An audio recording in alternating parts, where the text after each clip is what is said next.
مزید نے آنا ہے نہ جانا ہے. گٹھلی بند ضرور ہوئی, اتنے ہم زندگی نہیں ہیں, لیکن جو اس کے اپنے اعمال تھے وہ بند ہو گئی. جو اس کے عزیز و اقارب, اس کے بچوں نے جو اس کے لیے اہتمام کرنا تھا, وہ گٹھلی کھلی ہے. قیامت تک جب تک یہ سلسلہ چلتا رہے گا, مرنے والے کو اس کا ثواب قبر میں پہنچتا رہے گا. سبحان اللہ. دوسری حدیث پاک میرے آقا علیہ الصلوۃ والسلام نے فرمایا, مثال دی قبر میں قبر والا اتنا خوش ہو جاتا ہے فاتحہ کے ثواب سے کہ اگر زندگی میں کسی زندہ انسان کے قدموں میں دنیا کی ساری دولت اٹھا کر رکھ دی جائے, اتنا وہ خوش نہیں ہوگا جتنا کہ مرنے والا اپنی قبر میں اپنے عزیز و اقارب اور دوستوں کی طرف سے جو احسان ثواب ہوتا ہے, جو قرآن خوانی ہوتی ہے, اس ثواب سے جتنا وہ قبر میں خوش ہو جایا کرتا ہے. ایک نظریہ پیش کیا جاتا ہے, ہم کھانے بناتے ہیں, بھول کھا جاتے ہیں, آگے کیا پہنچتا ہے, کلمہ کلام کیا ہم نے کیا ہے. میرے آقا علیہ الصلوۃ والسلام نے, ہم اگر احادیث کو پڑھیں تو ہر چیز کا جواب ہے. حضور علیہ الصلوۃ والسلام نے فرمایا کہ جو بھی اہتمام کیا جاتا ہے مرنے والے کے لیے اور اس کا اہتمام کر کے اس کو ثواب پہنچایا جاتا ہے, یہ ہماری دیگیں روٹیاں اور یہ جو اہتمام ہوتا ہے یہ تو نہیں پہنچتا, لیکن فرشتہ جو ہے ان تمام چیزوں کو جنتی نعمتوں کی صورت میں تھال میں رکھ کر اس مرنے والے کی بارگاہ میں پیش کرتا ہے. مبارک ہو تمہارے دوست احباب جو تھے, تمہارے عزیز و اقارب جو تھے, تمہارے بچے جو تھے, تمہارے لیے انہوں نے یہ نیکیاں بھیجی ہیں جو جنتی نعمتوں کی صورت میں تجھے آج میسر ہو رہی ہے. یہاں تک کہ مرنے والا اپنے کفن پر بھی مردوں کے درمیان اس چیز پر خوشی محسوس کرتا ہے کہ میرے ورثاء نے مجھے اچھے لباس کے اندر قبر کے سپرد کیا ہے. انسان دنیا کے اندر جس طرح کا لباس استعمال کرتا ہے اسی طرح کا اس کو کفن بھی دینا چاہیے تاکہ وہ قبر میں جا کر بھی اس چیز میں راحت محسوس کرے. والدین کے کچھ حقوق ہوتے ہیں, کچھ ان کی زندگی میں ہوتے ہیں, اس کا تعلق تو زندگی کے ساتھ ہوتا ہے. جب دنیا سے رخصت ہو جائے پھر بھی کچھ حقوق اولاد کے ذمہ والدین کے باقی رہ جاتے ہیں. یہ جو کہا جاتا ہے کہ انسان مر جاتا ہے, دنیا سے چلا گیا, کالی روٹی مٹی ہو گیا, یہ اسلامی نقطہ نظر نہیں. اسلامی تعلیمات یہ نہیں ہے کہ مرنے کے بعد کہانی ختم ہو گئی ہے. اسلامی نظریہ یہ ہے کہ مرنے کے بعد وہ کہانی شروع ہوتی ہے, اصل زندگی تو مرنے کے بعد ہی ہے. یہ دنیا تو ایک آزمائش ہے, ایک امتحان کا مکان ہے. جو کچھ ہم کرتے ہیں اس کی سزا جزا جو ہے وہ مرنے کے بعد ہم پڑھتے ہیں. کہانی ختم ہو گئی تو پھر یہ سارا نظام کس لیے؟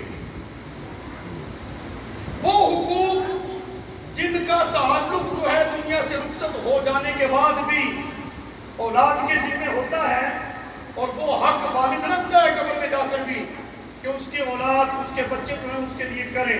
وہ کیا ہیں؟ پہلا تو یہ ہے جب رخصت ہو جائے تو بچے غسل دیں, یہ حق ہے باپ کا.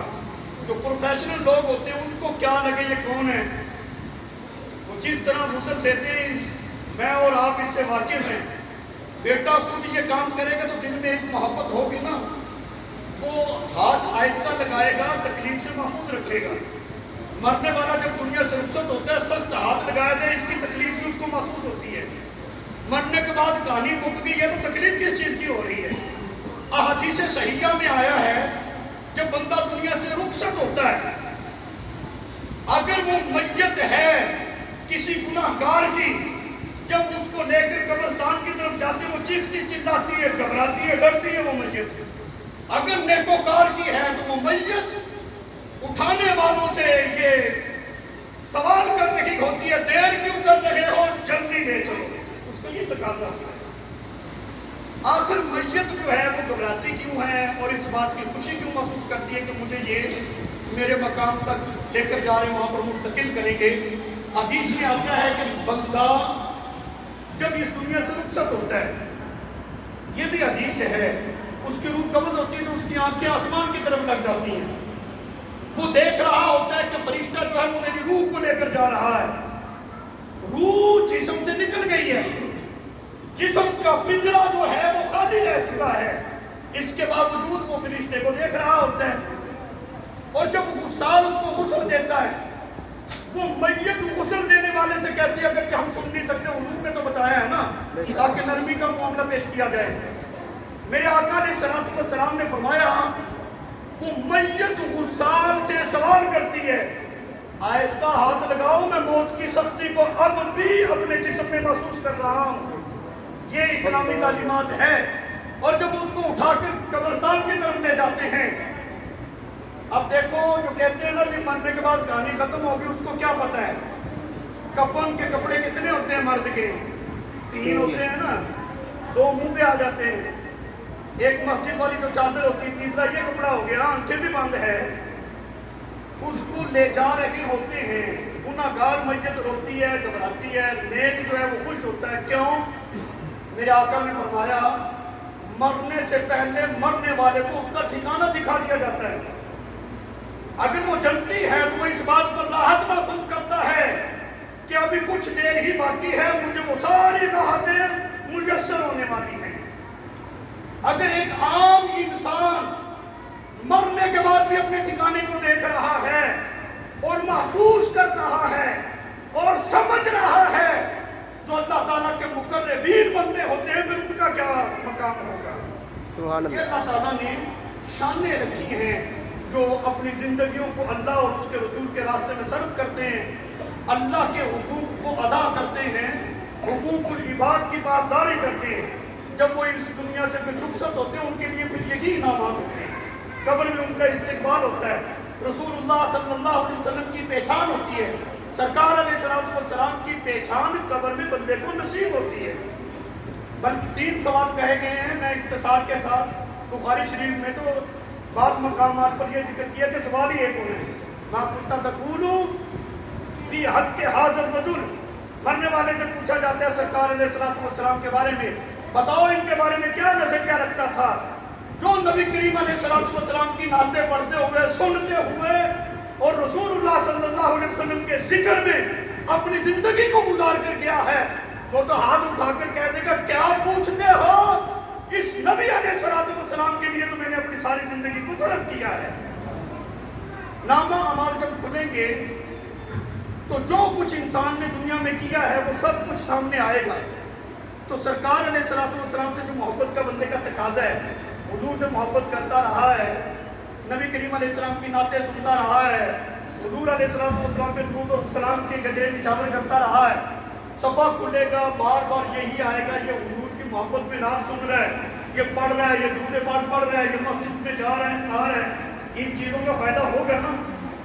بات یہ ہے، یہ بات اب میں ختم کرنے لگا ہوں، بطور میسج ایک پیغام دینے لگا ہوں۔ بہت محبت والے یہ ہمارے بزرگ تھے، انہوں نے ایک لفظ کہے تھے، جب ان کے بارے میں نے سنا، میں نے پہلے بھی قبلہ حافظ صاحب کو بتایا تھا، رات میں صحیح طریقے سے سو نہیں پایا۔ انہوں نے یہ بات کہی تھی اگلے جمعے تک زندہ رہے تو انشاءاللہ پھر ملاقات ہوگی۔ یہ بات ہے کہ انسان نے اس دنیا سے رخصت ہونا ہے، آج وہ دنیا پہ نہیں ہے، کل کو یہ وقت ہم پہ بھی آنا ہے، ہم نے بھی دنیا سے رخصت ہونا ہے۔ زندگی ایسے گزار کر جاؤ جس طرح کہ ان کے بارے میں ان کے دوست احباب جو بچپن کے ہیں وہ ان کی اچھائیوں کو ذکر کر رہے ہیں، ہم جائیں تو ہمارے بارے میں بھی لوگوں کا یہی نظریہ ہو، جس سے ملے وہ کہیں کہ یار یہ مرنے والا انسان بہت اچھا تھا، بڑا نیک تھا۔ کیونکہ میرے آقا کا فرمان ہے مسلمان جس کے بارے میں گواہی دے دینا یہ نیک تھا، اچھا تھا، رب تعالیٰ کی نظر میں بھی پھر وہ اچھا ہی ہو جاتا ہے، اللہ تعالیٰ اس کی بخشش فرما دیتا ہے۔ سبحان اللہ۔ تو یہ چیزیں ہیں، یہ دعا جو ہے یہ بڑا اثر رکھتی ہے۔ سورہ نمل کے ضمن میں یہ ایک حضرت ابو داؤد کا یہ واقعہ ہے، تفسیر کبیر کے اندر حضرت داؤد علیہ السلام کے دور میں قحط پڑ گیا تھا، تو آپ نے فرمایا کہ سارے اکٹھے ہو جاؤ، اللہ کی بارگاہ میں دعا کرتے ہیں۔ حضرت داؤد علیہ السلام تشریف لائے تو ایک چیونٹی جو ہے الٹی لیٹی ہوئی ہے، رب سے یہ دعا کر رہی ہے مولا میں بھی تیری مخلوق ہوں، بارش برسا دے۔ حضرت داؤد علیہ السلام مسکرائے، یہ سورہ نمل کے ضمن میں، یہ پرانی واقعہ ذکر کر رہا ہوں، کوئی قصہ کہانی نہیں ہے۔ حضرت داؤد علیہ السلام نے فرمایا سارے لوگ اپنے اپنے گھروں کو جاؤ بھائی، عرض کہ حضور آپ نے بلایا تھا دعا کرنی ہے، وہ کرنی نہیں، فرمایا اب رب ضرور بارش برسائے گا ہماری دعا سے نہیں بلکہ اس چونٹی کی دعا کی وجہ سے اللہ بارش برسا دے گا۔ سبحان اللہ۔ اب بس آپ نے اپنے دل کو مفتی بنا کر مجھے اس بات کا جواب دے دینا ہے، جب سرکار علیہ السلام تمام انبیاء سے افضل ہے، آپ کی امت تمام انبیاء کی امت سے افضل ہے، داؤد علیہ السلام کی امت کی چونٹی دعا کرے رد نہ ہو، نبی کریم علیہ السلام کی امتی دعا کرے تو یہ اثر سے خالی ہو اور اس کا ثواب آگے نہ پہنچے، یہ کیسے ممکن ہو سکتا ہے؟ کیا خیال ہے ہم چونٹی سے بھی گئے گزرے ہیں یار؟ ایسی بات نہیں ہے، ہمارے ذاتی اعمال نہ دیکھو، یہ ضرور دیکھ لینا ہم جس نبی کا کلمہ پڑھ رہے ہیں وہ نبی آخر الزمان ہے، وہ محبوب خدا ہے، کہ وہ نبی ہے جن کی خاطر اللہ تعالیٰ نے ساری بزم کائنات کو سجایا ہے۔ تو لہذا آج تک یہ سنا تھا کہ غیر خدا سے مانگنا درست نہیں، نہ جانے یہ نظریہ کہاں سے آ گیا کہ رب سے مانگنا بھی درست نہیں ہے، وہ نماز جنازہ سے پہلے ہو، وہ بعد میں ہو، وہ 3 دن کے بعد ہو، وہ 7 دن کے بعد ہو، وہ دوسرے دن ہو، وہ 40ویں دن ہو، مانگنا تو رب سے ہے نا بھائی۔